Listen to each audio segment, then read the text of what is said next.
Hi friends, তোমাদেরকে আমি কালকে কথা দিয়েছিলাম যে আমি সব ধরনের ভিডিও করব। তো আমি ভিডিও করা শুরু করে দিয়েছি। আমার মোবাইলে অনেক ভিডিও জমে আছে, তো সেগুলো দিয়েই প্রথমে শুরু করছি। ভিডিওগুলো ছাড়া হয়ে গেলে আবার নতুন নতুন করে আরও ভিডিও করব।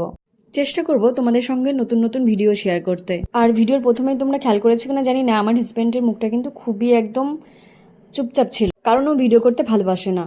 আর আমি দুষ্টুমি করে বোনকে দিয়ে একটু ভিডিও করেই নিলাম। ও একটু অ্যাংরি হয়েছিল ঠিকই, কিন্তু আমি তবুও করে নিয়েছিলাম। আর তোমরা দেখতেই পাচ্ছ কোথায় চলে এসেছি, তো সেই কথাই বলি। এখন হচ্ছে আমি চলে এসেছি শোরুমে একটা স্কুটি নেব বলে। তো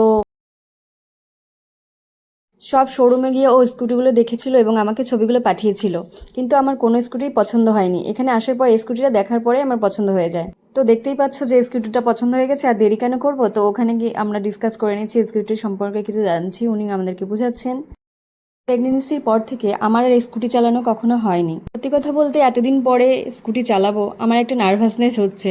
কারণ এতটা বছর পরে আবার আমি নতুন করে চালাবো, সেইটা আমার কাছে খুব নার্ভাস হচ্ছে। কারণ আমার মনে হয় যে বয়স বাড়ার সাথে সাথে হয়তো সেই সাহসটা আর আগের মতো থাকে না। কি বন্ধুরা, ঠিক বললাম তো? তো আমার স্কুটির এই পেপারসগুলো সব তৈরি হচ্ছিল, তার সাথে সাথে একটু গল্পও করে নিচ্ছিলাম। আর মাঝখানে একটা হেলমেট আমি বললাম লাগবে, তো ওরা হেলমেট এনে দিল, বলে এটা খুব ভালো হবে। তো আমি হেলমেটগুলো পরে দেখছিলাম, তো এই হেলমেটটা আমার খুব ভালো লাগলো। বন্ধুরা তোমরা অবশ্যই জানাবে এই হেলমেটটা কেমন লাগছে, তোমাদের কি ভালো লাগলো? আমার কিন্তু ভালো লেগেছে। তো হেলমেট দেখতে দেখতে একটু ভিডিও করে নিলাম। আর এদিকে হচ্ছে আমার সাইনগুলো করে নিচ্ছিল, সাইনগুলো করছিলাম, আর ও বসে দেখছিল চুপ করে। বললাম যে ও ভিডিও করা পছন্দ করে না, কিন্তু বোন সাইড থেকে তবু ভিডিও করছিল। আর আমি ওদেরকে বলে নিয়েছিলাম যে আমি কিন্তু ভিডিও করবো। ওরা বলছিল ঠিক আছে ম্যাম, আপনি ভিডিও করেন, কোনো অসুবিধা নেই, খুব ভালো। ওরাও খুব ভালো লাগছিল যে না, ভিডিওটা করুন ম্যাম আপনি। তো সেরকমভাবে আমি ভিডিও করেই যাচ্ছিলাম। আর কি বলবো, লোকে তো অনেক কিছু বলবে ভিডিও করা বা অন্য কিছুতে, সবাই বলতেই থাকবে। যাই হোক, এখন পেমেন্টের পালা শুরু, তো ও পেমেন্টটা এখন করবে। আর হ্যাঁ বন্ধুরা, তার মাঝখানে একটা কথা বলেই ফেলি, তোমরা কিন্তু অবশ্যই আমার পাশে থেকো, আমার সঙ্গে থাকবে, ঠিক আছে? আর এদিকে দেখো, অনেকক্ষণ ধরে এখানে ছিলাম, তো একটু চা খেয়ে নিলাম। আর এইদিকে আমাকে স্কুটির চাবিটা দিয়ে দিল, তো আমি ভীষণ খুশি হয়ে গেলাম। খুশি হয়ে আমি স্কুটি চালিয়ে সোজা এখন ঢুকে পড়বো। কোথায় বলতে পারো? হ্যাঁ, আমি তোমাদের দেখাচ্ছি কোথায়।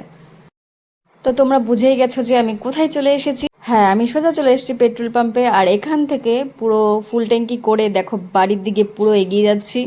আর পিছন পিছন আমার ক্যামেরাম্যান ছুটছে আমার ভিডিও করার জন্য। তো বন্ধুরা দেখো, আমি স্কুটি নিয়ে ছুটছি ছুটছি ছুটছি, আর ওরা আমার পিছন পিছন আসছে আসছে আসছে। তো এইভাবে আমি স্কুটি চালিয়ে আস্তে আস্তে ঠিক একটা সময় বাড়িতে চলে এসেছি। আর বন্ধুরা বলবে যে তোমরা কেমন আছো, তোমাদের সময় কেমন কাটছে, অবশ্যই কিন্তু জানাবে। আর জীবনটা ভীষণ ছোট, এই ছোট জীবনের মধ্যে তোমরা চেষ্টা করবে যে সুন্দরভাবে সবসময় হাসি খুশিভাবে চলাফেরার জন্য। কারণ কার কখন সময় কোন পর্যন্ত শেষ হবে কেউ জানে না। তো আমি তোমাদেরকে বলি যে তোমরা ভালো থাকো, সুস্থ থাকো এবং খুব আনন্দের সঙ্গে দিন কাটাও। প্রত্যেকটা সময়, প্রত্যেকটা মুহূর্ত তোমরা এনজয় করো। ও হ্যাঁ বন্ধুরা, আরেকটা কথা বলতে তো তোমাদের ভুলেই গেলাম, একদম ভুলে গেছি।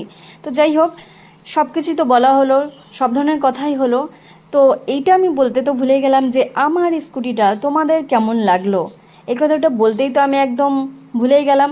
তো তোমরা কিন্তু অবশ্যই জানাবে, কমেন্টস করবে, অবশ্যই লাইক করবে যে আমার এই স্কুটিটা কেমন হয়েছে, আমার ভিডিও তোমাদের কেমন লাগছে, অবশ্যই অবশ্যই কিন্তু জানাবে।